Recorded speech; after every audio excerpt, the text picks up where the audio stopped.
kondisi di Washington DC saat ini begitu panas, di mana perdebatan tentang rancangan undang-undang kesehatan yang diusulkan oleh Presiden Barack Obama tidak berjalan mulus di Senat maupun Kongres. Hal inilah yang membuat Presiden Barack Obama menunda kedatangannya ke Jakarta selama 3 hari.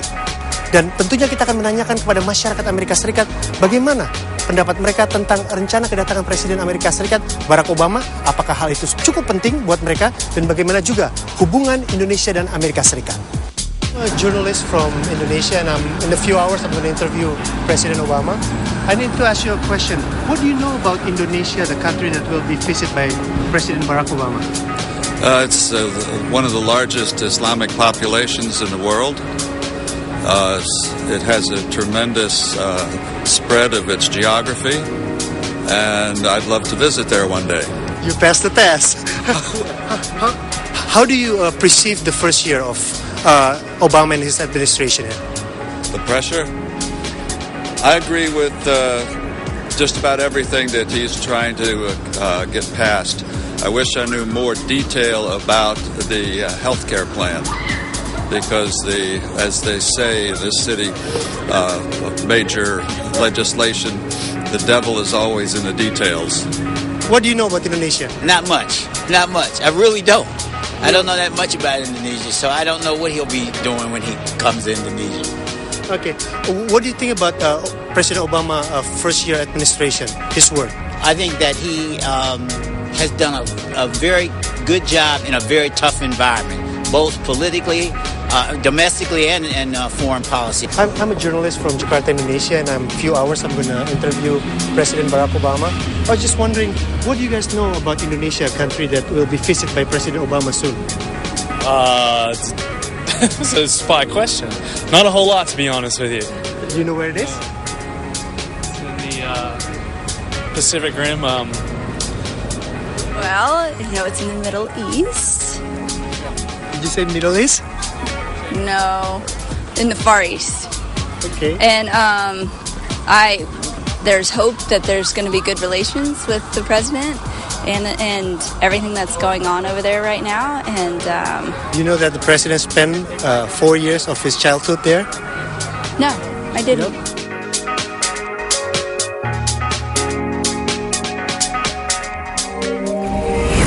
Please sit down. You gonna mic me up here? Yes, sir. He's already mic'd up. So Okay. actually, you're stepping on the keys. Oops, sorry about that. How have you been? Okay, good. Good, sir. All right.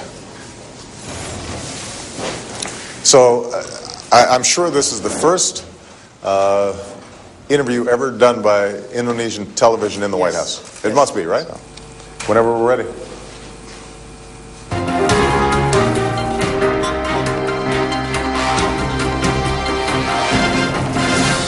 Please sit down. You gonna mic me up here? Yes, sir. He's already mic'd up. So Okay. actually, you're stepping on the keys. Oops, sorry about that.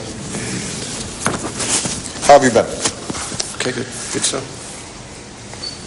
All right. So I'm sure this is the first interview ever done by Indonesian television in the White House. It must be, right? This is the first time interview you, Indonesian journalist, right? Yes, absolutely, yes. You're quite very good in Indonesia. Still remember? Masih bisa omong sedikit. Sedikit, masih practicing. No, not practicing. It's just, I used to be fluent, but I don't get a chance to practice. That's what I heard. Yeah. Okay. So, whenever we're ready. Mr. President, thank you for receiving RCTI TV for this interview. Apa kabar, Mr. President? Baik-baik. Baik-baik. Ya, terima kasih. Masih bisa bahasa Indonesia? Masih bisa sedikit. Ya, saya sudah lupa banyak, tapi. Oh, this is quite good. I think banyak latihan. Do you have practice with? I don't have a chance to practice. One of the interesting things is, I think, Indonesians love their country so much. Yeah. They usually go back, and so there isn't a huge immigrant Indonesian population in the United States. So I don't meet enough Indonesians, which also means there aren't enough good Indonesian restaurants here in the United States. Huh? You have maybe a favorite sentence that you remember that. The truth is that I have so many good memories of Indonesia, and it's such a special place. And keep in mind that, my sister is half Indonesian. Many relatives of my stepfather have come to visit here in the United States, and so I've really enjoyed maintaining that connection. Yes. Mr. President, I've been here for almost 48 hours, and I feel the tense in the atmosphere, the politics, national politics in America. I was just wondering, I learned that you postponed the trip to Indonesia for 3 days, and we know, the Indonesian know that you're leaving Sunday morning, and we're expecting you on Tuesday, Indonesian time. Are you still on the plane? Here's what we've made a decision, and we just contacted the Indonesian government because we are in the middle of this huge healthcare debate here in the United States, and it's about to come to a vote, and we've been debating this for a year, and many of those votes were delayed. We contacted the Indonesian government, and in consultation, I think we've agreed that it makes more sense for me to delay the trip until the summer, until sometime in June, so that I'm not rushed. Because my hope was that I was going to be able to spend a few days in Indonesia, not just in bilateral meetings, but also, buying some bakso and some satay, and going nasi goreng, going to Jogja or going to Bali, as opposed to just being in Jakarta the entire time. And right now, the schedule is just getting so compressed that, in consultation with the Indonesian government, we thought that it would be best to actually postpone it just for a little bit. But I wanted to assure all the people of Indonesia that this is something I'm very much looking forward to, that not only because of my personal connection to Indonesia, which is very strong, and I love the Indonesian people, but also because Indonesia has become such an important country. When I moved to Indonesia, it was in 1967. And, the incredible economic progress that has been made in Indonesia, the way that Jakarta has changed, when I was there, you still had becaks everywhere, and it was a slow-moving place. We can find you becak if you want to come on summer. The only hotel was Hotel Indonesia. Hotel Indonesia, and then Serena was where folks did their shopping. But now my understanding is there and buildings everywhere, and that represents the incredible progress that's been made, not only economically, but also in Indonesia being a model of democracy. Such a populous nation and a diverse nation that's able to bring together democratic forces. And Indonesia is going to be a powerhouse internationally. And, I've gotten to know your president, and I think he's a fine leader. And working with him, we've been able to make the G20 the premier economic international forum, whereas it used to be the G8, and that represents, I think, the progress that Indonesia is making into the first tier of economic and political forces in the world. So you're telling the Indonesian people through me that you're not coming on this Tuesday, but instead you're going this summer?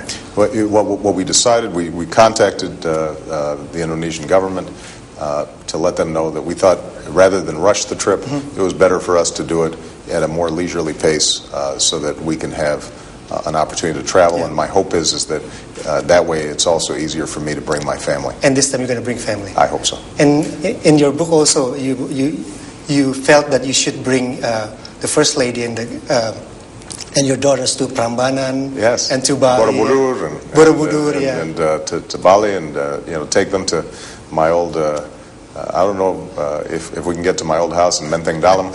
I think they've been preparing for you. I mean, even your SD ACC, SD Menteng, they're all preparing for you. There. I don't know how are they going to take it.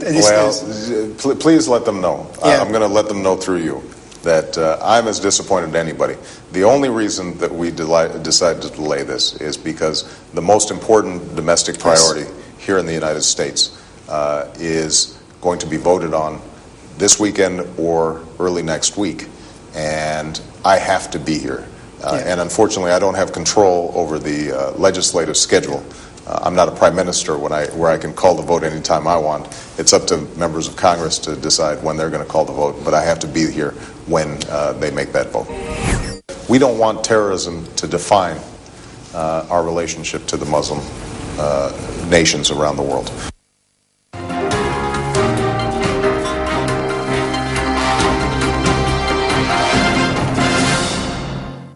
Okay, although you will come to Indonesia on summer, but we still can talk about the relationship between Indonesia and America. We're hearing that about the comprehensive partnership framework that you're working on to finalize during your visit in Indonesia. Does this enhance partnership, including increasing military assistance? It is comprehensive. So in my conversations with President Yudhoyono and our teams, what we want to create is a comprehensive partnership that includes political and security issues. It includes economic and technological issues, but it also includes how can we strengthen the people-to-people contacts and bonds between our two countries. And so everything from working together on energy projects that deal with climate change but also deal with economic development, how can we enhance trade, how can we work more effectively on the security issues that we share, not just counterterrorism, but obviously Indonesia is a major force in Southeast Asia. Include the military assistance. And the issue of military assistance. Obviously there has been some controversy in terms of military assistance in the past, but since the advent of democracy in Indonesia, what you've seen is the TNI make significant progress, separating itself out from the police, focusing more on broad external security issues as opposed to internal security issues. And so we've already begun more interactions, and our hope is that we can continue to improve on that front. Is there a signal that your administration is satisfied with the military reforms and the resolution of the past human rights abuses in Indonesia? Well, I think that we have to acknowledge that those past human rights abuses existed. And so we can't go forward without looking backwards and understanding that that was an enormous problem, not just for America, but it was a problem for the Indonesian people. We have seen significant progress, and so what we want to do is to continue to improve our consultation and move this forward into a more positive direction, because we want Indonesia to be a close partner for many years to come, and we want a prosperous and secure Indonesia. That's in the interest of the United States as well as in the interest of Indonesia and the entire Asian Pacific community. Mr. President, there's a prevailing skepticism that you will be unable to act on your stance to reach out the Muslim world. How do you respond to this? Well, actually, we've made enormous progress. Obviously, I made my Cairo speech last year and sent a clear message that the United States is a friend and a partner with the Muslim world, that we obviously have a determination to defeat terrorism wherever it exists, and we want to partner with countries to deal with that issue. But we don't want terrorism to define our relationship to the Muslim nations around the world. We want to build on cooperation on trade, on economic development, on science and technology, on culture. And so what we've done is to all the issues that I outlined in the Cairo speech, we've made progress on. I mean, one of the sources of great tension was the Iraq War. This summer, we expect to have ended combat operations inside of Iraq, and we will have all our troops out by next year.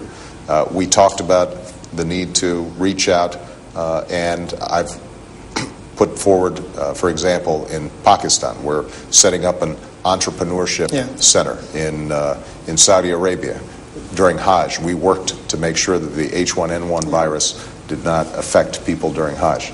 I've assigned a Muslim envoy to attend organizations like the OIC and to figure out how we can work on a whole host of issues and how we can get more young people and student exchanges. And so there are a whole range of issues that we need to work on. Yeah. We will continue to work on them. Since you mentioned about the terrorism, that issue of terrorism is also facing Indonesia. Yeah. Many believe that the roots of terrorism is poverty and injustice. Aside from financial intelligence assistance that United States is giving, what kind of cooperation that U.S. would give to erase the roots of terrorism in Indonesia? Well, I think there's a combination of things. I think that there are a lot of countries that have poverty but don't have terrorism. There is no doubt that if you have a lot of young people, particularly young men who are unemployed, they're more vulnerable to recruitment by terrorist organizations. But I also think that there are ideological roots to terrorism where people have distorted Islam. And one of the things that I always valued so much about Indonesia when I was growing up was people were devout Muslims, but they were also tolerant of other cultures. And I think that that's the future of an Islam that is going to be able to modernize, become wealthier, become successful.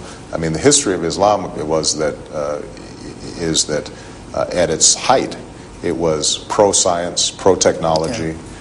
It was more advanced than many parts of the world. But what we do want to do is partner with Indonesia on economic development issues generally.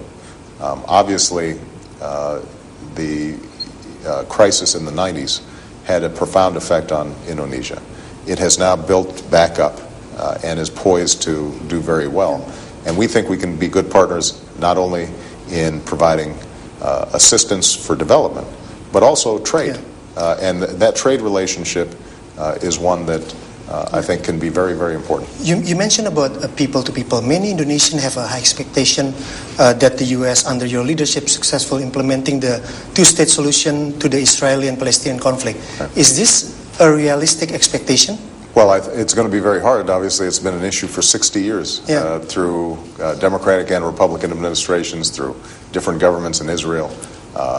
It is a very difficult conflict, but I am going to work as hard as I can while I'm president to make sure that we arrive at a two-state solution where Israel is secure and is living side by side by a prosperous and successful Palestinian nation. And everybody in the region understands that this is the right thing to do. The question is, how do we break down the barriers of trust or the barriers of distrust that exist between these countries? Okay. My last question, Mr. President. What life lesson did you take from your experience in Indonesia that helped make you the person you are today? You know, that experience was so important to me in so many ways. Obviously, just my interactions with the Indonesian people, I just have great love and affection for the Indonesian people. I think that they are hardworking. They are love the families and communities. They're very calm, which I think helps me now in a very tense job. I think that living in Indonesia also reminded me of how big the world is. Indonesia is such a big country and such a diverse country, and there's so many different people there. And it reminded me that we have to have a broad view of the world and recognize that we're all interconnected, and that's very important. I'm really looking forward to getting back, and I'm looking forward to letting my children see what a wonderful country Indonesia is. Is it true that you like nasi goreng and bakso? Bakso I love, nasi goreng I love. I like street food. I like the street vendors. I still remember the sounds of people as they walk by. Sate, right?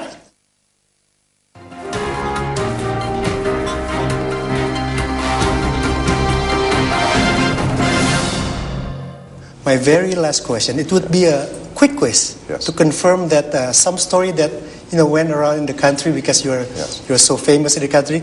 It's just going to be quick and a quick answer. Right. Was one of your reading in Indonesian folklore like Mahabharata and comics like Petruk and Garing is your favorite?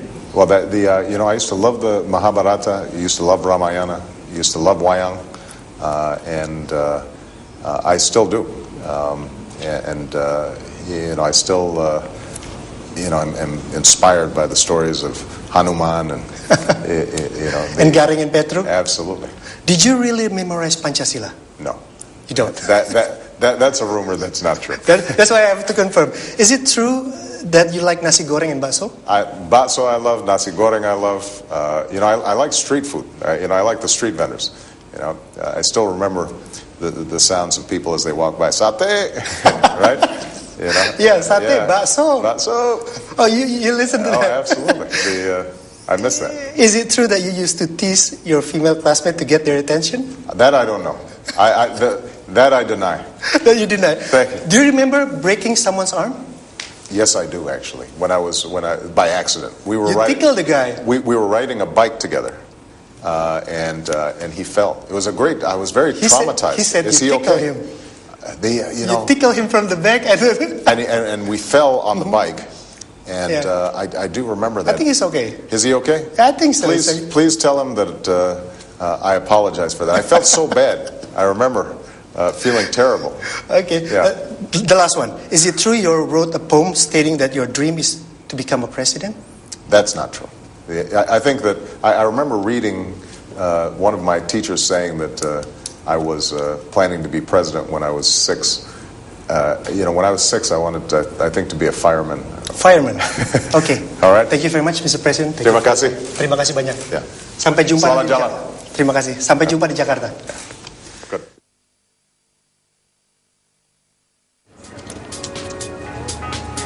Kita tidak bisa mengatakan bahwa Amerika Serikat pada posisi yang sangat akrab dengan Indonesia saat ini, meskipun presidennya pernah belajar di Indonesia selama 4 tahun. Namun hubungan antara Indonesia dan Amerika Serikat ini perlu dipupuk, perlu dirawat, dan perlu dijaga.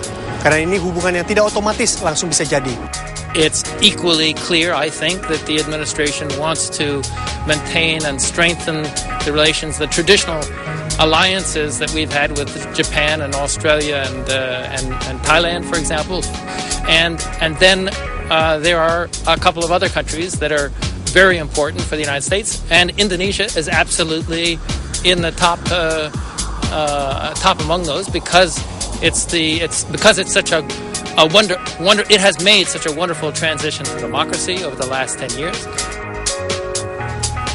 Dan pemirsa, Anda telah mendengarkan pendapat dari masyarakat Amerika Serikat dan juga kalangan akademisi, serta langsung dari orang nomor 1 di negeri ini, Presiden Barack Obama. Dan kita lihat apakah kedatangan Presiden Barack Obama bersama ibu negara dan kedua putrinya akan membantu menjembatani hubungan kedua negara ini menjadi lebih baik pada bulan Juni mendatang. Saya Putra Nababan, melaporkan dari Washington DC, Amerika Serikat.